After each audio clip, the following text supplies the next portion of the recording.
জানো পাখি, যেদিন তোমার হুঁশ ফিরবে সেদিন তুমি আমার থেকেও বেশি কাঁদবে।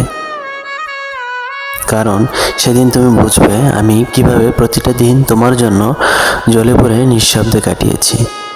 বুঝবে তুমি ভালোবাসা শুধু মুখে বলা নয়, প্রতিটি নিঃশ্বাসে যাকে ধারণ করা যায়।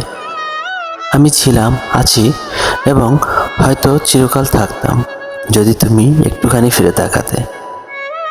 তুমি ভুলে গিয়েছিলে আমি মানুষ, আমার অনুভব আছে, কষ্ট হয়, আমি ভেঙে পড়ি। আমি শক্ত ছিলাম কারণ তোমাকে ভাঙতে দিতে চাইনি, কিন্তু এক সময় শক্ত মানুষও ক্লান্ত হয়ে যায়। আর যখন আমি চুপচাপ সরে গেলাম, সেটাই ছিল আমার সবচেয়ে বড় চিৎকার।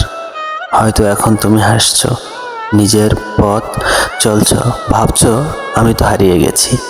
কিন্তু একদিন হঠাৎ কোনো এক নিঃসঙ্গ সন্ধ্যায়, স্মৃতির ঝাপটায় যখন বুকটা হাহাকার করবে, তখন বুঝবে কারা সত্যি আপন ছিল আর কারা মুহূর্তের যাত্রী।